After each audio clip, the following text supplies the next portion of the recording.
Welcome. My name is Patrick Wardle. I am super stoked you are all here. And today we're going to be talking about extracting embedded scripts from compiled macOS malware. We'll see this is actually a fairly straightforward topic, but it's something that I think is important for us to talk about because, well, at least in the past, I wasted a lot of time, and as we'll see why, and ultimately this will see us showing a more efficient approach. So I like to start my presentations focusing on what I hope you will all learn here today. So in a nutshell, we're going to talk about how to identify what I refer to as script-wrapped binaries. And then once we've identified these, how to extract their embedded malicious payloads. Now, some of us here are probably very familiar with disassemblers, doing really hardcore reverse engineering. I am a big fan of that as well. But as we'll see, that's kind of time consuming. So one of the goals of this talk is to show us, when possible, how do we avoid that? So we have more time to do things we, well, maybe enjoy more, like hanging out with friends. So here's a brief example. We're going to dive into specifics, but TLDR, we can see we have what appears to be some compressed code in a binary. If we tried to analyze this with a traditional disassembler, we wouldn't get that far. But as we'll learn today, this turns out this is actually just compressed JavaScript. And when we have the tools and techniques to identify and then decompress this, we get JavaScript, which is very easy to analyze and very quickly allows us to figure out exactly what the malware is doing. And we'll talk about this specific example and many others shortly. So who am I? My name is Patrick Wardle. I founded the Objective-C Foundation, where we create free open source tools. Currently, I also work at W, where we are building Mac security components for enterprise tools. I briefly want to mention the Art of Mac Malware book series. This is a book series I write. I'm going to start by pointing out it's 100% free online, so this is not a sales pitch to buy the book. However, if you do buy the book, 100% of royalties are donated to the Objective-C Foundation. But most importantly, why this is relevant today is there's a chapter that dives into more what we're talking about today.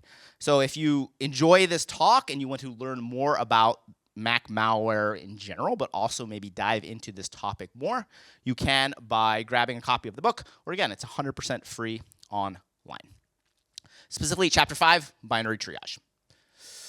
So let's start with some concepts and an introduction. Some of this might be, well, rather introductory for some of you, but I always find it's good to start off with the basics before we dive into more advanced topics so that everyone's all on the same page. Also, some of you might be brand new, for example, to Mac malware analysis. I don't want to lose you right up front. So if you've been doing Mac malware, or I guess malware analysis before, generally what you're going to do is you're going to encounter an unknown, unauthorized file. Perhaps if you work for a company, something will get flagged on the network. But let's assume somehow you have an unknown file. And your goal is to figure out, this is pretty obvious, if it's benign or if it's actually malware, if it's malicious. And if it's good, if you determine that the binary is safe, there's really no point to continue analyzing it, at least in the context of malware analysis. If you're looking for vulnerabilities, that's a separate discussion. But as soon as I see a binary is, legit, benign, I'm done. I don't spend any more time looking at it. It turns out if it's malicious, if it's something that is known, perhaps there's a Yaris rule already that flags it, another security researcher has analyzed it, well, you're also kind of done. Like, what's the point of reanalyzing something? Unless perhaps you're trying to brush up on your skills. But generally speaking, no need to dig into it further. Finally, though, if it's something that is malicious but appears to be brand new, that's where at least people like myself get excited. It's like, oh, cool, new malware. And this is fun but time-consuming because you're going to probably do a full analysis. You're probably going to write a report, create IOCs, signatures, YAR rules, etc., etc. Really, though, our goal, though, for any new binary is to quickly classify it in one of these three goals. And so some practical steps. One of the steps when we get this unknown binary with the goal of classifying it as good, bad, bad known, bad unknown, is performing some analysis. I usually start with static analysis, and a key point of static analysis is it is file type specific. That is to say, if you are dealing with a compiled executable, you're going to use binary analysis tools like disassemblers, decompilers, etc., etc. If it's a script, it's usually human readable. It might have some basic obfuscation, but doesn't really make sense to load a script into a disassembler, generally speaking. So what this talk about is today is what if the binaries we're looking at, so imagine you have an unrecognized binary, it's something that definitely appears to be malicious and unknown, and normally you would dive immediately into the more complex and time-consuming binary analysis tools. What if the binary is really just an execution host for a script? And then that begets the question, in that case, can we skip all these complicated binary analysis tools and just use the more basic tools for script analysis? And spoiler, yes. So let's kind of introduce these non-binary binaries. Basically what they are malware, in this context, that was originally written in a scripting language. JavaScript, Bash script, Python script, etc., etc. Then what the adversaries did is package them up into an executable file format. We'll talk about why they did that on the next slide. And then deploy that out to their victims, either via social engineering, a zero-day exploit, whatever. We don't really care too much in the context of this presentation. But the end result is we have a binary that in reality was originally a script. And why are these even a thing? Well, there's a few reasons. First, a lot of especially script kiddie or introductory malware authors can't really code, but they can fairly easily create a Python script, a Bash script that does something malicious, especially with the help of something like ChatGPT these days. Also, scripts are very often cross-platform.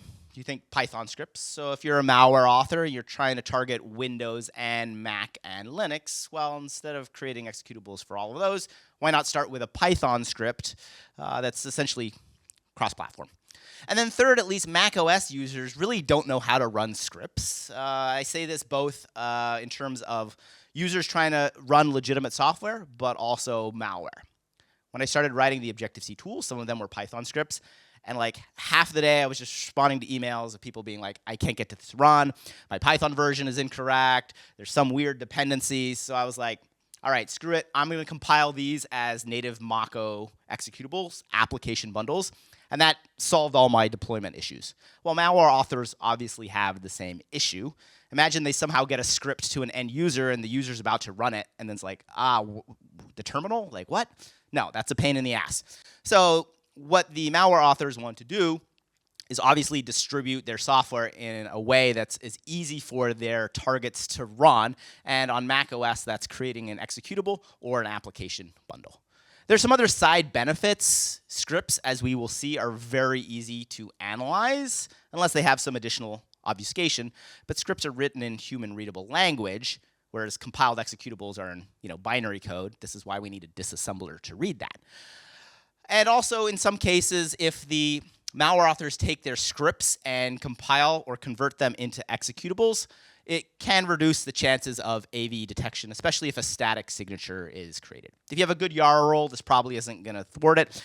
So these are kind of like side benefits. But really, I think the main reason is that executables and applications are easier to get to the end users, the targets, and that increases the likelihood that they will essentially run them, thereby ensuring that the malware can infect the system.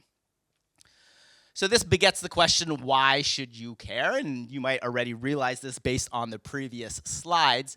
And we'll look at some examples. If you have one of these script-based executables, you really don't want to spend any time reverse engineering the actual binary code. Your goal should be to recover that script. Here's a very simple example. We'll look at this more in detail. But here we have malware that was used in a supply chain attack. And you can see in the application bundle, there is the main executable. It's called Mozilla Firefox. No surprises here. It's not actually Mozilla Firefox. But all this executable does is actually look for that file called script and then runs that.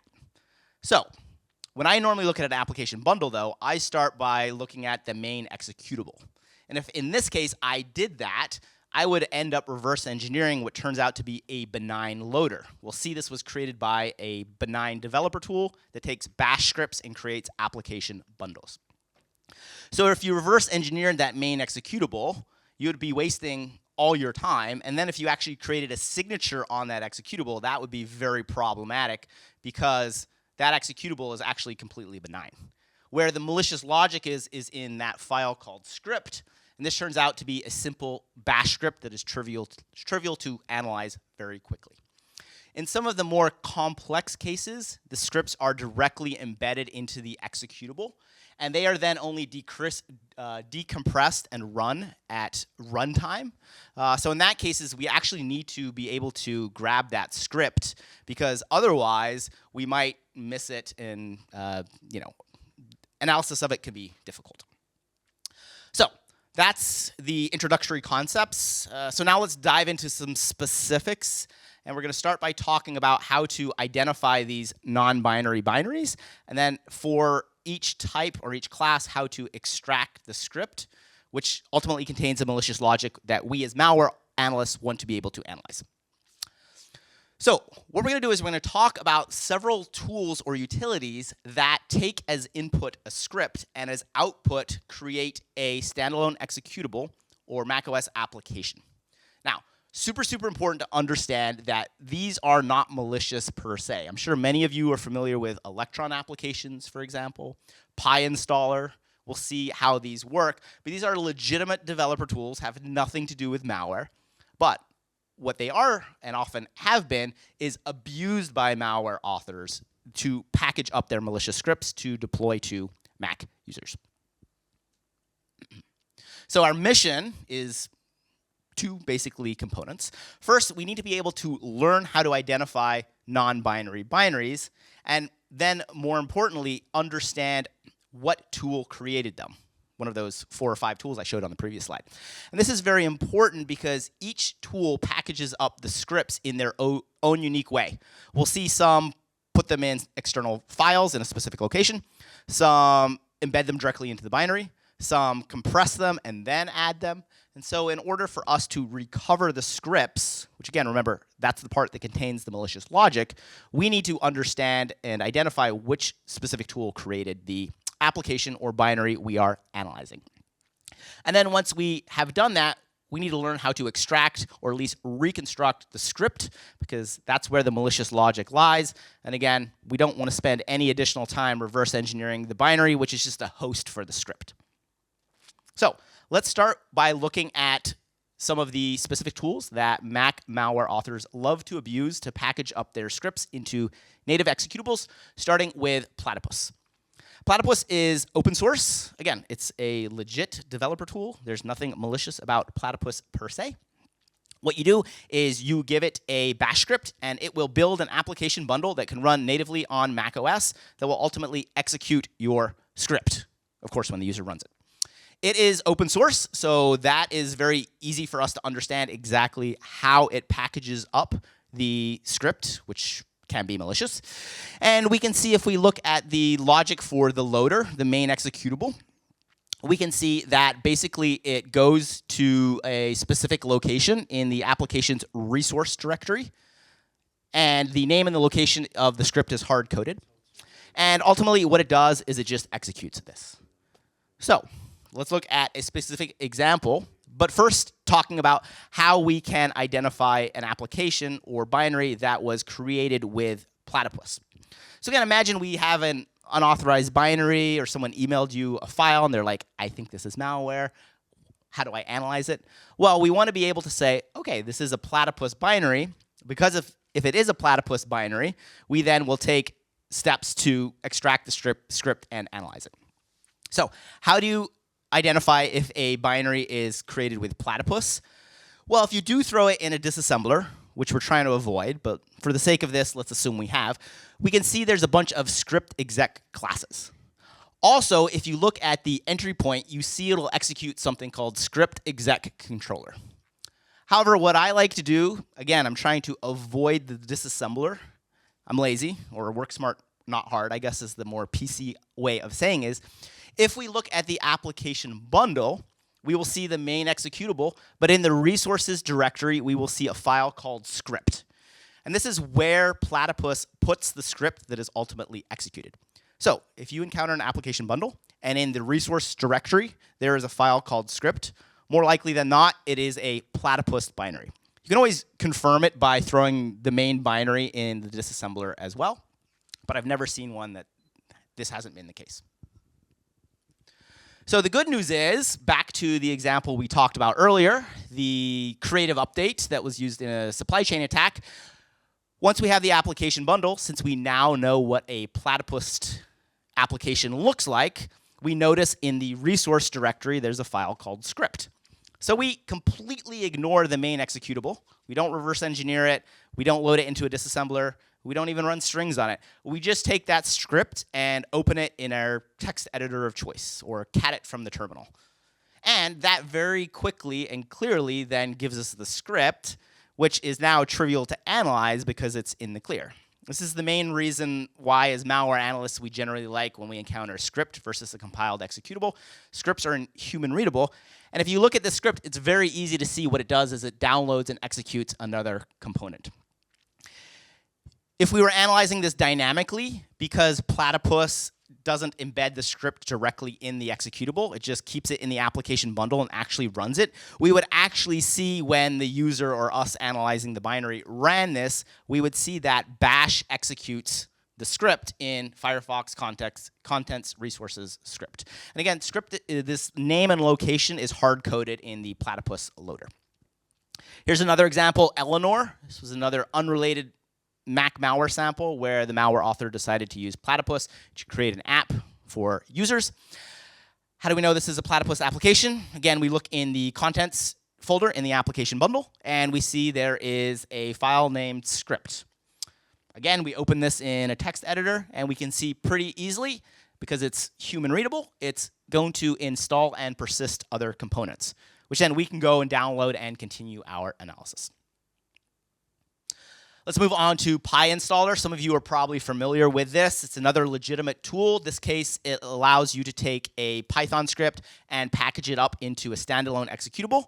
I believe you can tell it to build an executable that runs on Windows, but you can obviously also build a macOS executable, which is the native file format for macOS. Just like with Platypus, question number one is, given an arbitrary binary, how do we tell it's been compiled or created or packaged up with PyInstaller? Pretty easy. If you throw it into a disassembler, you will see that the main function invokes pyi_main.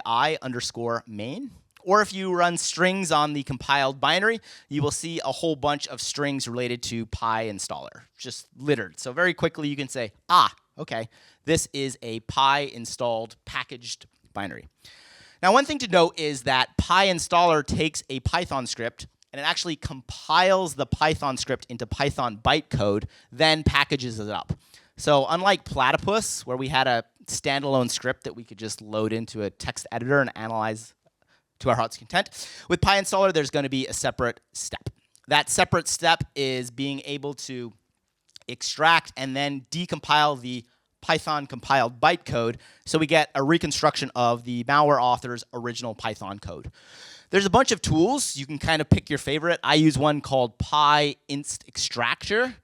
As input, it takes a PyInstaller compiled executable, and then as output, it creates the it extracts the script, but again, it's still going to be the compiled Python bytecode. So we run the PyInstaller installer. It extracts the embedded Python script, but since PyInstaller compiles it, we're not quite done yet. Luckily, once you have a PYC file or a compiled Python bytecode, there's a lot of disassemblers or decompilers that will take that and reconstruct the original Python script, which is what we want because Python scripts are very easy to analyze, generally speaking. You can do it online. There's command line tools that use the uncompile 6 Python module, but here we've taken the Gravity Rat, that's the malware sample we're analyzing, the Python bytecode that we extracted on the last slide, just throw it into the disassembler, and then here you can see we have Python code, which is trivial to analyze. And if we didn't do this and we didn't know this, even if we were reverse engineering that main binary, we would never actually come across the original malicious Python code. So not only would we be wasting time, we wouldn't actually get around to analyzing the malicious logic of this malware. Next up, we have Electron. Electron is, again, a common developer tool that allows you to create cross-platform applications. I'm going to say this again, it's not malicious per se, but malware authors do like to abuse it to create malicious Electron apps that then they try to get Mac users to run to infect themselves and distribute their malware. What does Electron do? It takes scripts, compresses them up, and in this case, it actually executes them directly from memory. So this is an example of where we actually really want to be able to extract that script, because that's the only way for us to actually recover it in order for us to analyze that. Again, the first question is, given an application, how do we determine if it's compiled or created with Electron? There's a few dead giveaways. First, it's going to have a dependency on the Electron framework. You will see that if you look at the application bundle, the frameworks directory, or if you dump the dependencies with something like OTool. So in both cases, we can see there's a dependency on the framework. So now we have an application that we know is created, compiled, built with Electron. Our goal is to extract the original script so that we can analyze that. It's a little involved, but you can use a utility named npx that if you give it a Electron application will work some magic, and the end result will be that you will get an output directory that contains all the scripts that were used to build the Electron application. So in this case, we do this. We run it against another version of Gravity Rat that was deployed to macOS users as an Electron application.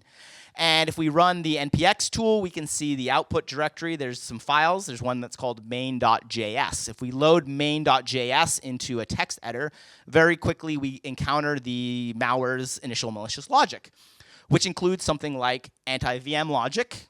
So it won't run if it detects that it's running in a virtual machine. And here's also another snippet of it. We see something that will persist the malware as a cron job. It's very easy. This is hopefully trivial to understand because we've recovered the original malicious script. And this also illustrates why it's important because, for example, if you ran this binary in a virtual machine to analyze it, imagine you didn't know it was an Electron application and how to extract the script, it would have just exited and wouldn't have done anything interesting because of its anti-VM logic. And that would have been problematic for continued analysis. So again, it's really good for us to always recover that original logic so we can understand what it's doing. And in this case, you could then bypass the anti-VM logic if you want to continue analyzing the malware dynamically in a virtual machine. Next up, we have Tauri. This is not as well known as Electron or Platypus, but same idea. Given a script file, something like JavaScript, it packages up into an executable. Question, as always, how do we identify if an application was created with Tauri? Pretty easy. There's a lot of Tauri-related symbols and strings, which you can extract by running the strings command. If you do open it in a disassembler, you will see lots of class names and methods related to Tauri. So very quickly, you can say, OK, I am looking at an executable that is a Tauri application or binary. Also, Tauri does something a little, well, similar to Electron. It actually embeds the scripts directly into the executable. So there's no external files for us to just grab and analyze. So how do we extract scripts from Tauri malware? An example is Rusty Adder. I believe this was attributed to North Koreans. Well, I didn't really know, so I just asked ChatGPT. And ChatGPT is like, well, Tauri compresses and embeds scripts into a native binary. Okay, we already knew that. And you'll have to use a binary extraction and possibly decompression. And it identified the decompression algorithm as something named Wardle, which I wasn't familiar with. Luckily, there is a Python library that implements this decompression. So once we give it a binary that has the embedded JavaScript strings in it, it can iterate through that. This is a simplified snippet, but essentially then extract and decompress the JavaScript from the embedded binary. And then this looks like that. So here's an example of a simple Wardle decompressor script I wrote. What it does is it runs against the binary, pulls out the embedded JavaScript, decompresses it with the Wardle decompressor from Python. And then we have some, what I think is pretty easy to analyze JavaScript, way easier than analyzing binary code. So we can see that what it's doing, it's actually kind of neat. It's getting an application property called test and then executing it. That's super strange, super anomalous. Well, what we can use is the xadder utility that allows you to dump the properties of applications. This is stored as like an extended attribute on macOS, similar to I believe it's a fork on Windows. And in this case, we can see that the malicious logic is actually stored as this extended attribute, and it's in plain text because it's a script. And we can see it's going out to a malicious command and control server, downloading a second stage payload, and executing that. This is super cool. If we hadn't done this analysis, we wouldn't have uncovered, likely, this malicious logic, which then gives us access to the next step of the attack. Finally, I want to talk about OSA compile. This is how you can take AppleScript, which a lot of Apple or macOS malware authors seem to write their code in, and package up into a native executable. So OSA compile is an Apple utility. The question, as always, is given an application or binary, how do we determine if it was written in or packaged up with OSA compile? Turns out there's going to be a script named main.scp, and this will be either run only or compiled Apple script. You can also look at the disassembly of the main binary, and you will see it basically executing the Apple script logic. But again, we don't care about the main binary. All it's doing is executing the Apple script. Here's an example of OSA miner. This was actually not embedded in an application per se, but was an Apple script compiled binary. Apple script compiled binaries are a little more difficult to analyze. It's kind of like the Python compiled bytecode. There's an intermediate representation. So OSA compile can take human readable AppleScript, compile it into this intermediary binary format that is ultimately what gets executed. The good thing is there are AppleScript disassemblers that we can utilize, and then we can feed the output from those disassemblers into a decompiler. Phil Stokes at Sentinel-1 wrote a great blog post on exactly how this can be done. But the end result is essentially a reconstruction of the original Apple script, which again, that's our goal. We want a reconstruction or the original script, because in that case, it's a lot easier to analyze. So for example, here we can see strings and commands where it's persisting as a property list. This can then facilitate our ongoing or comprehensive analysis of the sample. All right, let's wrap this up because time-wise, we are getting close to the end. So, takeaways, pretty straightforward. It's funny, I asked ChatGPT, like, what should be my takeaway? And it's like, why reverse engineer when you can simply unwrap? And I was like, okay, I like that. So the three main steps or things we talked about is given a arbitrary binary or application that may or may not be malicious, let's first look at it understanding or with a knowledge of these script builders or binary builders rather. And if we can identify that the binary we're looking at was created with one of these tools, we can then move to the next step, and that is to extract the embedded script using package-specific tools. That were all pretty straightforward. Then, ultimately, we will have, instead of a binary to analyze, we will have a script. And hopefully the examples I showed you, scripts are human readable and generally trivial to analyze. You can also take a script even if you don't recognize the programming language. I mean, if say it's Python and you're not a Python programmer, well, ChatGPT and other AI tools do a really good job telling you what scripts are doing, unless they're using some crazy obfuscation. But usually in these cases, the obfuscation is not there because the malware author compiled it into a binary, and that was kind of the obfuscation approach they use. So once we have these scripts, usually you can analyze it trivially yourself or load it into one of the LLMs, and it'll tell you exactly what it's doing, which greatly facilitates our malware analysis. Again, just to mention the books, again, they're free online. I also do some trainings about Mac malware, but yeah, check out the books if you're interested in Mac malware analysis or learning more.